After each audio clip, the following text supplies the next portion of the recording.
Hello everyone, welcome to maths world. तो जैसा कि हम लोगों ने इसके पिछले वाले लेक्चर में नंबर सिस्टम का बेसिक देखा था, यहाँ पर हम लोग दो टॉपिक कवर करेंगे, एक इंडिसेस और दूसरा कंप्लीटिंग द स्क्वायर। तो आइए स्टार्ट करते हैं इंडिसेस से। टॉपिक नंबर 2 बेसिक मैथ्स का इंडिसेस। तो आइए आप इसका कुछ प्रॉपर्टी या फिर लॉ देख लेते हैं, आप लोग का रिवीजन भी हो जाएगा। फर्स्ट ए का पावर एक्स है मल्टीप्लाइड बाई ए का पावर वाई। तो जब बेस सेम हो, पावर अलग अलग होता है तो क्या होता है, ऐड हो जाता है पावर ना। तो ए का पावर क्या हो जाएगा, एक्स प्लस वाई। सेकेंड ए का power x divisible by a का पावर वाई है, ठीक है। तो जब डिवाइड में है और बेस सेम है तो पावर क्या होता है, घट जाता है। इसको हम लोग ऐसे भी लिख सकते हैं, ए का power x divide by a का पावर वाई, या फिर ए का power x minus y. Third a का पावर एक्स का होल पावर वाई अगर लेते हैं तो हम लोग इसको ऐसे लिख सकते हैं, ए का पावर एक्स इंटू वाई, एक ही चीज़ है, इसका पावर है मतलब मल्टीप्लाई में है दोनों, ठीक है। फोर्थ ए का पावर एक्स इंटू बी का पावर एक्स। यहाँ पर क्या है कि बेस अलग अलग है, पावर सेम है, तो पावर हम लोग कॉमन निकाल सकते हैं। निकाल देते हैं कॉमन, ए बी का होल पावर एक्स हो जाएगा। 5 किसी का भी पावर 0 1 होता है। 6 ए का पावर अगर माइनस एक्स है तो इसको नीचे ले आ सकते हैं, पावर पॉजिटिव हो जाएगा, ए का पावर एक्स हो जाएगा। 7 अगर ए का पावर एक्स बाई वाई है तो हम लोग इसको ए का पावर एक्स का होल 1 बाई वाई भी लिख सकते हैं। देखो ये प्रॉपर्टी नंबर 7 और प्रॉपर्टी नंबर 3 दोनों सेम नहीं लग रहा है, एक्स का पावर वाई है, दोनों मल्टीप्लाई में है। इसको हम लोग ऐसे समझ सकते हैं कि ए का पावर एक्स है, इसको मल्टीप्लाई किया गया था क्या चीज़ से, 1 बाई वाई से, ठीक है। इसको हम लोग ऐसे भी लिख सकते हैं, ए का पावर 1 बाई वाई का होल एक्स, या फिर अंडर रूट ए का whole y whole power x, ठीक है। हम लोग इसको ऐसे भी दर्शा सकते हैं, 1 बाई वाई है तो अंडर रूट के इधर आ जाएगा वाई का होल पावर एक्स, ठीक है।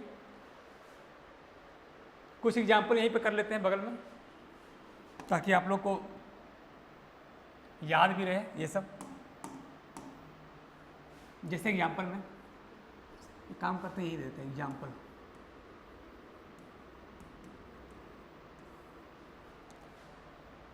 ठीक है,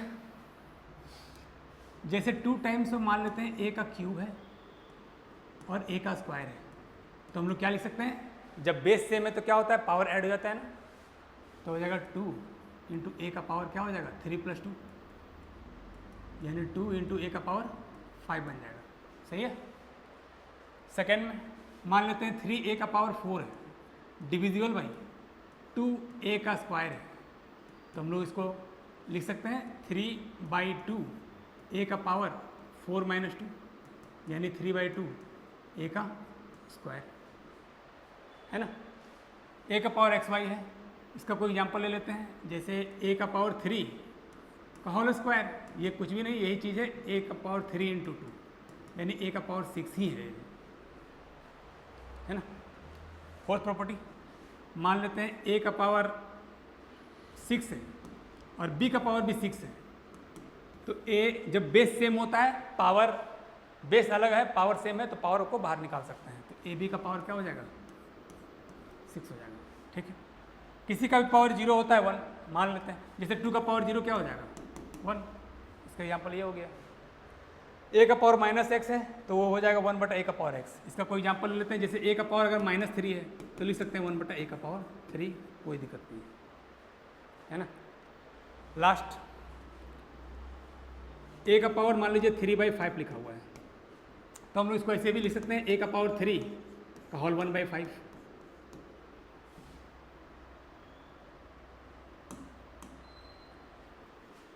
इज इक्वल टू हम लोग ऐसे लिख सकते हैं, ए का पावर 1/5 का होल 3 भी लिख सकते हैं, या फिर अंडर रूट ए का 5 का होल पावर 3, सब सेम ही है, एक ही चीज़ है, लिख लीजिए।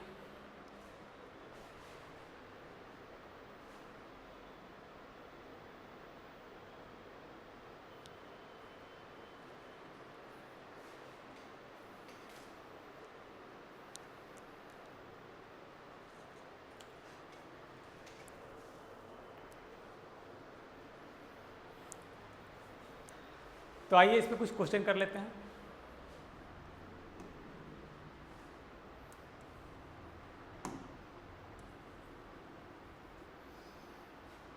फोर्टीन का पावर n+3 या n+4 ले लेते हैं। चलिए 14 का पावर n+4 प्लस 7 का पावर n+3 मल्टीप्लाई करते हैं 2 का power n+3 divided by 13 into 14 का पावर n प्लस 14 का power n is equal to what. Option दे रहे हैं आप लोग को। ऑप्शन नंबर ए है 2670, option number b 2740, option c 2840, option number d 2 या नन मारिए, बनाइए।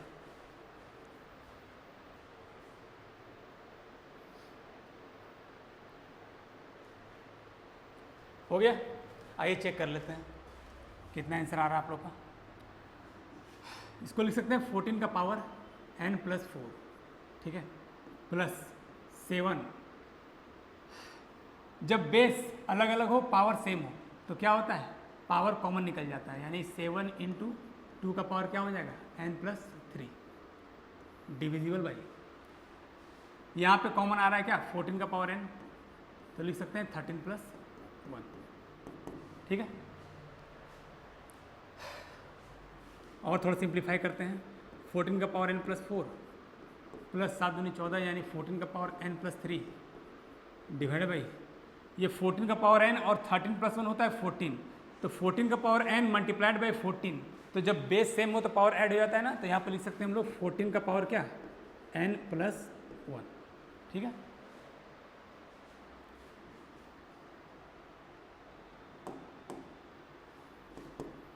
अब तुम लोग देखो, ये दिया है 14 का पावर n+4 और ये है 14 का पावर n+3। बड़ा कौन है इसमें से, ये बड़ा है, मतलब कॉमन आएगा। कॉमन कितना आएगा, 14 का पावर n+3 कॉमन निकाल सकते हैं ना। देखो इसको हम लोग ऐसे लिख सकते हैं, 14 का पावर n+4 को n+3 लिख सकते हैं +1, ठीक है, प्लस 14 का पावर n+3 डिवाइडेड बाई 14 का पावर n+1, जो लिखा हुआ है वो लिख दिया मैंने। इसको हम लोग एक इस तरह से भी लिख सकते हैं n+3 इंटू 14 का पावर 1। कोई दिक्कत है क्या, 14 का पावर n+3 प्लस है ना, तो प्लस है तो प्रॉपर्टी लगा दिए, 14 का power n+3 divided by multiplied by 14 का पावर 1। जब बेस सेम हो तो पावर ऐड हो जाता है, ऐड होके यही आएगा ना, तो इसको हम लोग ऐसे भी लिख सकते हैं, प्लस 14 का पावर क्या हो जाएगा यहाँ पे n+3 डिवाइडेड बाई क्या हो जाएगा यहाँ पे 14 का पावर n+1, ठीक है। कुछ कॉमन आ रहा है क्या, आ रहा है 14 का पावर n+3 कॉमन, क्या बचेगा 14 + 1 और नीचे है 14 का पावर n+1। जब बेस सेम हो, पावर अलग अलग हो, डिवाइड में हो तो पावर क्या होता है, घट जाता है, तो घट जाएगा जाके ऊपर। तो 14 का पावर n+3 में से इसका पावर घटेगा n+1 इंटू जो मल्टीप्लाइड में 14 + 1 15 हो जाएगा। 14 n कैंसिल आउट, 3 में से 1 गया 2, तो बचेगा 14 का स्क्वायर इंटू 15, 14 का स्क्वायर हो गया 196 गुने 15, कितना आएगा आंसर, तो 15 × 6 90, 90 का हो गया 0, हाँ 9, 15 9 135 और 9 हो गया 144, 144 को हो गया 4, हाथ में 14, 15 कम 15 और 14 हो गया 2940। कौन सा ऑप्शन मैच कर रहा है, कोई नहीं है, नन ऑफ दिस, लिख लीजिए।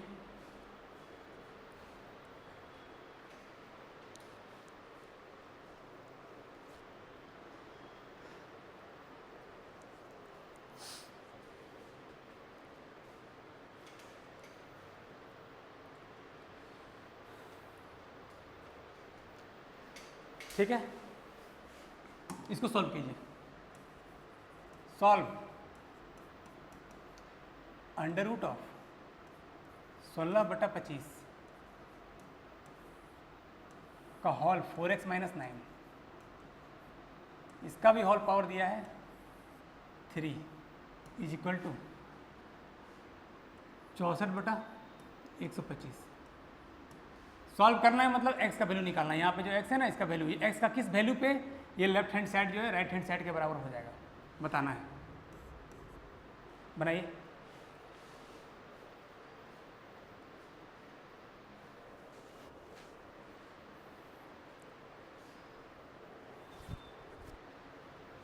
हो गया, देखते हैं। 16/25 इसका अंडर रूट दिया हुआ है, तो 16 का हो गया 4 और 25 का हो गया 5, यानी लिख सकते हैं 4/5। इसका होल पावर दिया हुआ है कितना, 4x - 9, और जो 3 दिया हुआ है उसको इधर भेज देते हैं। तो जब 3 इधर जाएगा तो क्या हो जाएगा, 64/125 का होल पावर 1/3 हो जाएगा ना। या हम लोग ऐसे भी सोच सकते हैं कि दोनों तरफ क्या करेंगे, 1/3 का पावर से मल्टीप्लाई कर दो, तो यहाँ 1 बचेगा, यहाँ 1/3 बचेगा। दोनों तरीक़े से सोच सकते हैं, कोई दिक्कत नहीं। तो हो जाएगा 64/125 का होल पावर क्या, 1/3। अब 1/3 पावर फ्रैक्शन में है, फ्रैक्शन को हटाना है, तो ये 64 किसका क्यूब होगा, क्यूब देखेंगे तभी तो कटेगा, 3 इसका भी क्यूब, तो ये है 4 का क्यूब और ये है 5 का क्यूब, है ना। तो लिखते हैं 4 का क्यूब है और ये 5 का क्यूब है। इसका होल पावर कितना दिया हुआ है, 1/3। इसको हम लोग ऐसे भी लिख सकते हैं 4/5 का होल 3 का होल पावर क्या, 1/3। हम जानते हैं ना कि दो पावर का भी पावर होता है तो दोनों मल्टीप्लाई में हो जाता है, यानी मल्टीप्लाई होगा तो 3 कैंसिल आउट हो जाएगा, ये न्यूमरेटर में और डिनोमिनेटर में है। तो यानी हम लिख सकते हैं 4/5 का whole power 4x - 9 is equal to 4/5 का होल पावर क्या हो जाएगा, 1। कुछ भी नहीं है मतलब 1 ही होगा। अब जब बेस सेम हो तो पावर भी क्या होना चाहिए, इक्वल होना चाहिए, जब इक्वल टू का साइन है ना। यानी 4/5 जब 4/5 के बराबर अगर दिया है तो पावर भी क्या होना चाहिए, बराबर होना चाहिए। यानी 4x - 9 किसके बराबर होना चाहिए, 1 के बराबर होना चाहिए, तभी इक्वल टू का साइन लगाएंगे। इसका मतलब 4x बराबर कितना हो जाएगा, 10, यानी x का वैल्यू आ जाएगा 10/4 यानी 5/2। ये आंसर होगा, लिख लीजिए।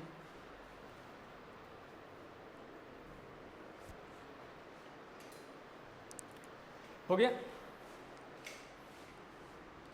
अगला क्वेश्चन देखते हैं, लास्ट क्वेश्चन है इसका इंडिसेस का। Arrange in ascending order.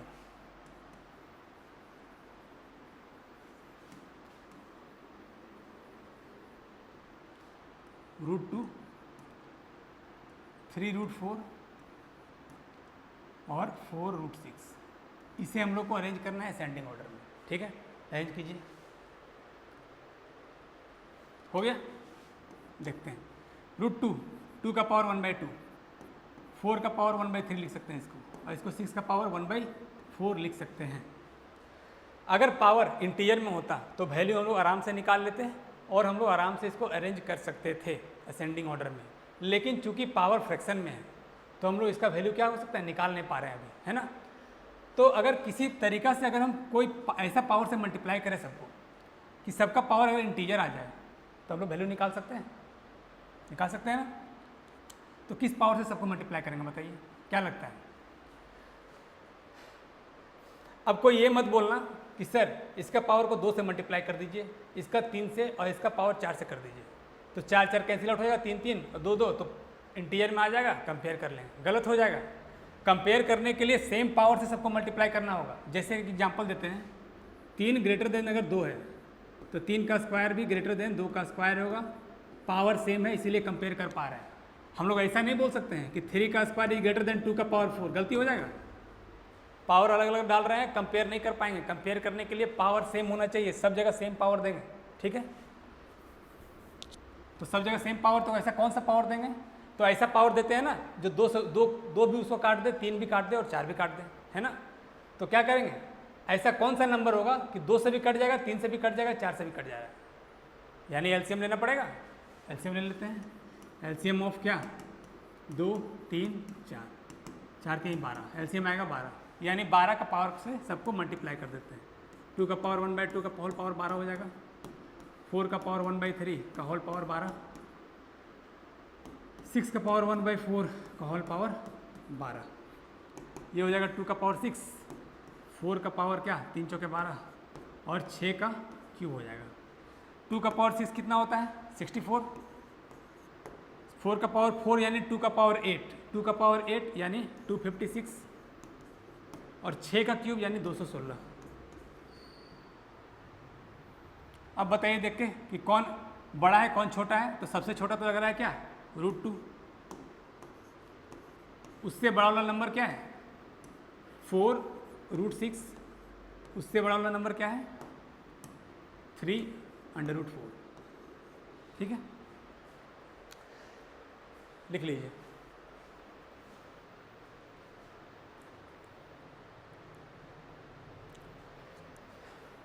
देखिए कोई ज़रूरी नहीं है कि यहाँ पे एलसीएम से ही पावर को मल्टीप्लाई करेंगे। यहाँ पे 12 का मल्टीपल भी ले सकते हैं, जैसे 24 से भी सबको मल्टीप्लाई कर सकते हैं। अगर 24 भी लेंगे तो सब काटेगा ना, 2 से भी कटेगा, 3 से भी कटेगा, 4 से भी कटेगा। लेकिन बड़ा नंबर लेने का ज़रूरत ही क्या है, बड़ा नंबर लेंगे तो कंपेयर करना क्या, उसका पावर भी बड़ा बड़ा आएगा तो वैल्यू भी बड़ा बड़ा आएगा, मुश्किल होगा थोड़ा मतलब कि वैल्यू याद रखना या फिर कंपेयर करना। तो इसलिए हम लोग लीस्ट कॉमन मल्टीप्लायर लेते हैं, है ना, कम से कम नंबर से ही काम चल जाए, जिससे हम लोग आराम से कंपेयर कर पाएंगे। ठीक है, तो यहाँ पे आप लोग का इंडिसेस का जो बेसिक्स है वो ख़त्म होता है। आइए बढ़ते हैं हम लोग अगले टॉपिक की ओर, कंप्लीटिंग द स्क्वायर। ठीक है, टॉपिक नंबर 3 बेसिक मैथ्स का।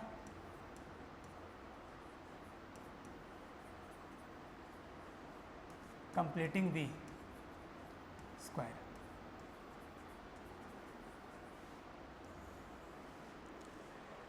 देखिए आप लोगों ने अपने जूनियर क्लासेस में जो क्वाड्रेटिक इक्वेशन का जो सॉल्यूशन है या फिर कहें रूट है, उसे फाइंड आउट करने के लिए क्या क्या मेथड अपनाया होगा। या तो आप लोगों ने फैक्टराइजेशन किया होगा, या क्वाड्रेटिक फॉर्मूला लगाया होगा -b + -√b² - 4ac/2a वाला, या फिर और भी कोई मेथड लगाया होगा। लेकिन जो क्वाड्रेटिक इक्वेशन है उसका सॉल्यूशन हम लोग कंप्लीटिंग द स्क्वायर से भी फाइंड आउट कर सकते हैं। ये जो कंप्लीटिंग द स्क्वायर या फिर परफेक्ट स्क्वायर बनाने का जो टेक्निक है, इससे हम केवल क्वाड्रेटिक इक्वेशन का सॉल्यूशन ही फाइंड आउट नहीं करते हैं, वो तो फाइंड आउट होगा ही, और भी बहुत जगह एप्लीकेशन आता है इसका जहाँ पे परफेक्ट स्क्वायर बनाने का जरूरत पड़ता है, वहाँ पे ये टेक्निक बहुत काम आएगा। ठीक है, तो आइए देखते हैं कंप्लीटिंग द स्क्वायर। एक एग्जाम्पल से ही हम लोग इसको समझते हैं। जैसे कोई एग्जाम्पल ले लेते हैं, सॉल्व दैट। सॉल्व करना है आपको x² + 11x + 30 ले लेते हैं। चलिए,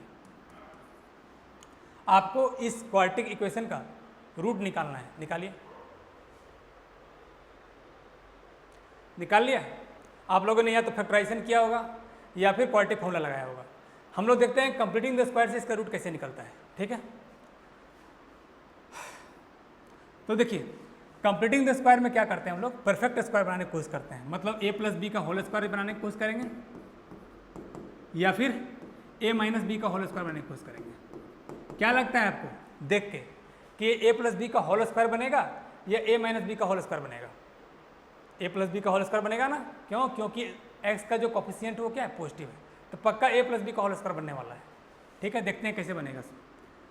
तो दिया हुआ है a² यानी x² मतलब मान के चलो a², तो a² + 2ab कितना होगा कि 11x ही बचे यहाँ पे। तो अगर b का वैल्यू हम 11/2 ले लें तो देखो 2 2 कैंसिल आउट होगा, 11x ही बचेगा यहाँ पे, है ना। तो a² + 2ab प्लस, अब b इसको माने तो इसका स्क्वायर लेना पड़ेगा, तो 11/2 का होल स्क्वायर। ये स्क्वायर हम खुद से ऐड किए हैं तो हटाना पड़ेगा इसको, 11/2 का होल स्क्वायर प्लस जो 30 रिमेनिंग बचा हुआ है उसको यहाँ पे लिख दिए। तुम लोग बोलेगा सर अलग अलग एक्सप्रेशन आ गया, ये तो अलग अलग इक्वेशन है। नहीं, इक्वेशन सेम ही है। तुम देखो 2 2 कैंसिल आउट होगा, 11x ही बचेगा, 11/2 का होल स्क्वायर और ये 11/2 का होल स्क्वायर, ये कट जाएगा, 30 ही बचेगा। मतलब पूरा ऊपर और नीचे दोनों सेम ही इक्वेशन लिखा हुआ है। ठीक है, हम लोग टर्म एक्स्ट्रा इसलिए ऐड किए हैं ना ताकि ये परफेक्ट स्क्वायर बने, इसलिए हम लोग ऐड और सब्ट्रैक्ट कर रहे हैं। देखो परफेक्ट स्क्वायर कैसे बनता है, a² + 2ab + b²। ये किसका स्क्वायर है, दिख रहा है? ये है x + 11/2 का होल स्क्वायर, है ना, माइनस ये हो गया 121/4 + 30 = 0। इसको और क्या कैसे सॉल्व कर सकते हैं, x प्लस 11/2 का होल स्क्वायर। अब तो आप लोग बना लीजिएगा, ये 4 तिहाई 12, 120 में से 121 यानी -1/4 उधर भेजेंगे तो 1/4 हो जाएगा। स्क्वायर हटाएंगे, x प्लस 11/2 स्क्वायर हटेगा तो क्या हो जाएगा, प्लस माइनस 1/4 का होल अंडर रूट हो जाएगा, है ना। यानी x प्लस 11/2 कितना हो जाएगा, प्लस माइनस 1/2 हो जाएगा।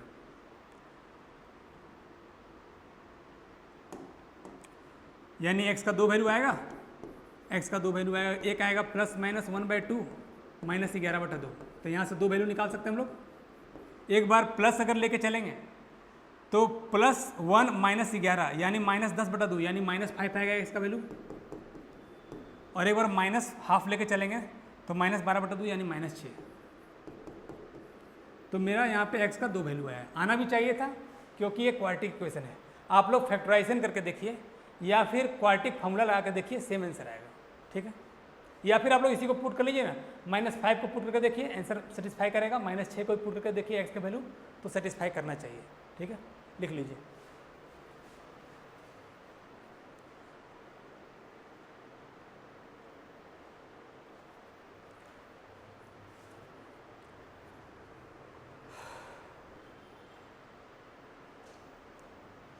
हो गया। अगर समझ में अगर आप लोग को आ गया होगा तो इस क्वेश्चन का जवाब दीजिए। Solve x² -9x + 20। फैक्टराइजेशन से नहीं दे बताना है, ना ही क्वाड्रेटिक फॉर्मूला यूज करना है हमको। आप सवाल का जवाब दीजिए यूजिंग कंप्लीटिंग द स्क्वायर।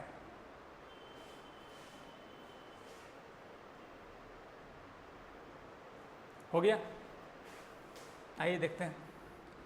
देखिए a² -2ab + b² के फॉर्म में है ना, यानी a - b का होल स्क्वायर बनाना होगा।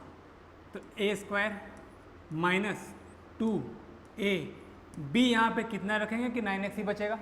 अगर यहाँ पे 9/2 कर दिया जाए तो 2 कैंसिल आउट होगा, 9x ही बचेगा। तो a² -2ab प्लस b जो लिए हैं उसका स्क्वायर करना पड़ेगा, तभी होल परफेक्ट स्क्वायर बनेगा मेरा। माइनस जितना का स्क्वायर हम ऐड किए हैं खुद से उतना सेपरेट करना पड़ेगा, और जो दिया हुआ है +20 का +20 यहाँ पे लिख देते हैं = 0, ठीक है। तो देखो किसका स्क्वायर बनाइए, a² -2ab + b²। देख सकते हैं ये है x -9/2 का होल स्क्वायर, बाकी -81/4 + 20 = 0। x -9/2 का होल स्क्वायर सॉल्व करो। अब तो आसान हो गया। 4 दूनी 8, 80, 81 मतलब -1/4 उधर भेजेंगे तो 1/4 होगा। सेम अगर 2 को हटाएंगे तो उधर जाके अंडर रूट बन जाएगा।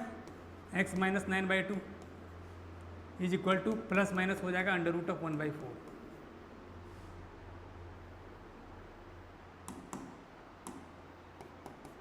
यानी x बराबर +-1/2 + 9/2। अगेन इसका 2 वैल्यू आएगा, आना भी चाहिए, क्वाड्रेटिक इक्वेशन है। तो एक बार प्लस में अगर लेंगे तो 10/2 5, यानी x का वैल्यू एक आया 5। और एक बार -1/2 लेंगे तो -1/2 + 9/2 कितना आ जाएगा 8/2 यानी 4। x का वैल्यू आ गया 4। अगेन चेक कर लीजिए, आप लोग मिला लीजिए, फैक्टराइजेशन करके भी कीजिएगा तो यही आंसर आना चाहिए। या फिर आपको चेक करना है कि आंसर सही है कि नहीं, तो जो x का वैल्यू है उसमें 5 पुट कीजिए, सेटिस्फाई करेगा। 4 पुट कीजिए, वो भी सेटिस्फाई करेगा, ठीक है।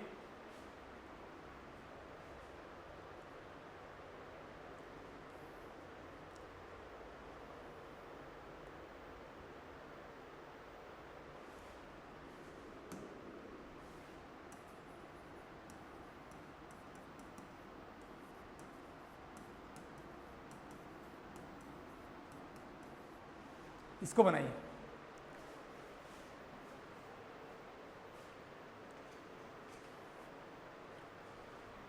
हो गया। देखिए इसको कंप्लीटिंग द स्क्वायर या फिर परफेक्ट स्क्वायर बनाना है हमको। तो यहाँ पे हमेशा कोशिश कीजिए कि जो एक्स स्क्वायर का जो कोफिशिएंट है वो 1 आना चाहिए, है ना, तभी हम लोग परफेक्ट स्क्वायर अच्छा से दिखेगा। तो क्या करते हैं, इसका कोफिशिएंट को 1 बनाते हैं। तो 1 कैसे बनाएंगे, सभी को 2 से डिवाइड अगर कर देते हैं तो एक्स स्क्वायर का कोफिशिएंट 1 हो जाएगा। तो सबको 2 से डिवाइड कीजिए तो बन जाएगा क्या, एक्स स्क्वायर माइनस 5/2x हो जाएगा माइनस 3/2 इज इक्वल टू 0। ठीक है, अब आप लोग बताइए तो क्या बनेगा, a प्लस बी का होल स्क्वायर बनेगा या a माइनस बी का होल स्क्वायर बनेगा। बिल्कुल यहाँ x का कोफिशिएंट निगेटिव है यानी a माइनस बी का होल स्क्वायर ही आना चाहिए, है ना। तो लिख सकते हैं a square minus 2a, b कितना लिखेंगे कि 5/2x ही आएगा यहाँ पे। तो 5/2x ही आने के लिए 5/4 करना पड़ेगा यहाँ पे ना, 2 कटेगा तो 5x/2 आ जाएगा, सही है। तो a square minus 2ab plus ये b है तो इसका स्क्वायर करना पड़ेगा तभी मेरा कंप्लीटिंग द स्क्वायर कंप्लीट होगा। जितना का स्क्वायर ऐड किए हैं उतना का स्क्वायर घटाना होगा प्लस रिमेनिंग या माइनस कितना दिया होगा, remaining minus 3/2 is equal to 0। ठीक है,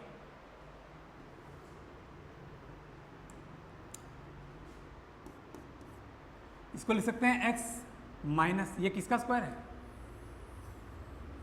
ये है x माइनस 5/4 का होल स्क्वायर, है ना, माइनस ये हो जाएगा 25/16 और यहाँ हो जाएगा माइनस 3/2 इज इक्वल टू 0।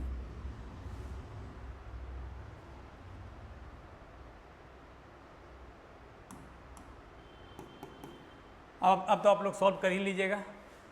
इसको लिख सकते हैं x माइनस 5/4 का होल स्क्वायर, सबको दाएं तरफ भेज लेते हैं तो 25/16 हो जाएगा प्लस 3/2 हो जाएगा।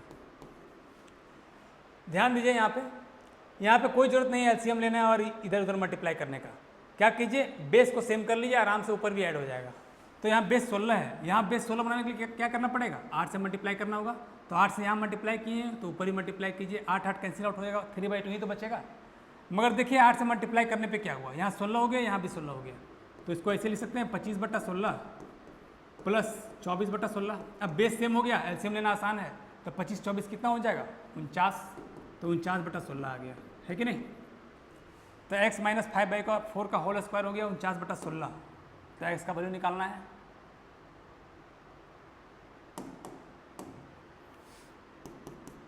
तो x माइनस 5/4 क्या हो जाएगा, plus minus under root of 49/16 यानी प्लस माइनस क्या, 7/4। इसका मतलब x का क्या होगा, x होगा प्लस माइनस 7/4 और यहाँ माइनस है, आगे जाएगा तो क्या हो जाएगा, प्लस 5/4 हो जाएगा। ठीक है, यानी x का 2 वैल्यू आएगा। क्या क्या आएगा, एक बार प्लस वाला वैल्यू लेते हैं 7 का। तो 7/4 प्लस 5/4, 7 5 12/4, 4 3 12। तो यानी एक बार x का वैल्यू आएगा 3। एक बार माइनस लेते हैं तो देखो तो कितना आता है, -7 प्लस 5 यानी -2/4 यानी -1/2। तो एक बार आएगा -1/2। ठीक है, लिख लीजिए, हो गया। सिमिलर एक सवाल देख लेते हैं हम लोग। Solve 3x square plus 5x minus 2 is equal to 0। सॉल्व कीजिए। सेम सवाल है, एक्स स्क्वायर का कोफिशिएंट 3 है, 1 बनाना है, सबको 3 से क्या करेंगे, डिवाइड कर देंगे। तो क्या हो जाएगा, x square plus 5x/3 minus 2/3 equal to क्या हो जाएगा, 0। अगेन एक्स का कोफिशिएंट प्लस है यानी पक्का ये a प्लस बी का होल स्क्वायर बनने वाला है। करते हैं तो x a square plus 2a b कितना रखेंगे कि 5x/3 ही बचे। तो अगर 5/6 रख देते हैं तो 2 3 6 कटेगा, सेम आंसर आएगा बीच वाला। Minus a square plus 2ab plus b square होना चाहिए तो 5/6 का होल स्क्वायर करेंगे। जितना स्क्वायर ऐड किए खुद से उतना स्क्वायर घटाएंगे। जो रिमेनिंग पोर्शन है -2/3 उसको यहाँ पे लिख दिए इज इक्वल टू 0। ठीक है, किसका स्क्वायर लग रहा है, ये है x प्लस 5/6 का होल स्क्वायर। इसको दाएं तरफ भेज देते हैं दोनों को। तो दाएं तरफ जाएगा तो 25 और 36 यानी 25/36 प्लस ये हो जाएगा 2/3। अगेन कोई ज़रूरत नहीं है एलसीएम अभी लेने का, बेस सेम बना दो, ऊपर आराम से ऐड हो जाएगा। तो क्या करें, बेस सेम बनाने के लिए इसको 12 से मल्टीप्लाई कर दो, 12 × 36 हो जाएगा। तो 12 से डिनोमिनेटर में मल्टीप्लाई किए तो न्यूमिनेटर में भी 12 से मल्टीप्लाई करना होगा, ठीक है। अब देखो तो 25 + 24 49 हो गया ऊपर और नीचे 36, लिख सकते हैं 49/36। तो हो जाएगा x + 5/6 का whole square is equal to, अब स्क्वायर हटेगा तो क्या हो जाएगा, ± √ 49/36 हो जाएगा, यानी आएगा ±7/6। सही है। तो x यानी x बराबर कितना आ जाएगा, ±7/6 -5/6 आएगा। इसका 2 वैल्यू आएगा x का, कौन कौन सा देख लेते हैं। एक बार +7 लेंगे तो 7 में से 5 गया तो कितना हो जाएगा, 2/6 यानी 1/3 आंसर आना चाहिए एक बार। और एक बार निगेटिव वैल्यू लेते हैं तो -7 - 5 -12/6 कितना हो जाएगा, -2। ठीक है।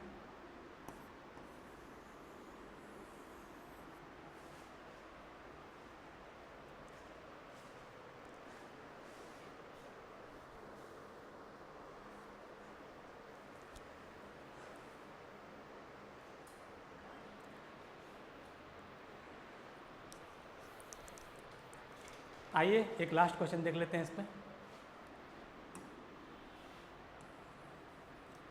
y बराबर कर दिया है x² + 6x + 7। हमको निकालना है y का कम से कम वैल्यू, मिनिमम वैल्यू कितना होगा। तो देखिए इसका मिनिमम वैल्यू अगर आपको निकालना है तो कंप्लीटिंग द स्क्वायर यहाँ पे आपको कैसे हेल्प करेगा। सो y बराबर जो दिया हुआ अपने लिख लेते हैं, x² + 6x + 7। y बराबर इसको अगर परफेक्ट स्क्वायर बनाना चाहें तो a² + 2ab कितना होगा, 3 रखेंगे तभी ना, 3 दूनी 6 होगा। तो a² + 2ab, b रखें तो उसका स्क्वायर करना पड़ेगा, उसका स्क्वायर घटाना ही पड़ेगा, +7। ये पूरा का पूरा टर्म x + 3 का होल स्क्वायर है, -9 + 7 यानी -2 बचेगा। अब यहाँ तुम लोग ध्यान दो, y का हमको मिनिमम से मिनिमम मतलब कम से कम वैल्यू निकालना है, ठीक है। ये है स्क्वायर का टर्म, स्क्वायर का टर्म का कम से कम वैल्यू कितना हो सकता है, निगेटिव तो नहीं हो सकता है क्योंकि ये स्क्वायर है, और स्क्वायर कभी भी क्या होता है, निगेटिव नहीं होता है, यानी कम से कम वैल्यू इसका 0 पॉसिबल है। और ये जितना कम होगा, है ना, ये जितना कम होगा y उतना ही कम होगा। और ये स्क्वायर का टर्म, ये लेफ्ट साइड टर्म जितना बढ़ेगा y का टर्म भी उतना ही बढ़ेगा, है ना, क्योंकि ये नंबर बढ़ेगा तो यही बढ़ेगा ना, घट रहा है केवल -2, ये तो कांस्टेंट है। अब ये जितना बढ़ाओगे y भी उतना बढ़ेगा, ये जितना घटाओगे y भी उतना घटेगा। तो यहाँ कम से कम वैल्यू कितना पॉसिबल है इसका स्क्वायर का, 0 पॉसिबल है, क्योंकि निगेटिव नंबर तो पॉसिबल है नहीं। निगेटिव नंबर भी यहाँ पे दोगे ना तुम, जैसे यहाँ पे -5 बैठा दो तो -5 + 3 क्या होगा, -2, उसका स्क्वायर +4 कर देगा ये, यानी निगेटिव नंबर भी पुट करोगे तो उसका स्क्वायर को स्क्वायर करके उसको पॉजिटिव बना देगा और नंबर को बढ़ा देगा। यानी कम से कम वैल्यू कितना पॉसिबल है इसका, 0। निगेटिव तो पॉसिबल नहीं है, यानी कम से कम 0 पॉसिबल है। तो यहाँ पे अगर ये टर्म 0 हो जाता है तो बताओ y का वैल्यू कितना आएगा, -2, यानी y का मिनिमम वैल्यू कितना होगा, -2 ही पॉसिबल है। और ये कहाँ पे पॉसिबल होगा, जब ये 0 होगा। तो ये 0 कहाँ पे होगा, x का वैल्यू -3 पे। तो एट x बराबर -3, यानी जब हम x का वैल्यू -3 पुट करेंगे तो स्क्वायर का टर्म 0 हो जाएगा, क्योंकि इसका टर्म मिनिमम से मिनिमम 0 ही पॉसिबल है। और जैसे ही ये 0 हुआ या जैसे ही ये मिनिमम हुआ तो y भी मिनिमम वैल्यू आएगा, y का मिनिमम वैल्यू कितना आएगा, -2 आएगा। कहाँ पे, x बराबर -3 पे, ठीक है। लिख लो।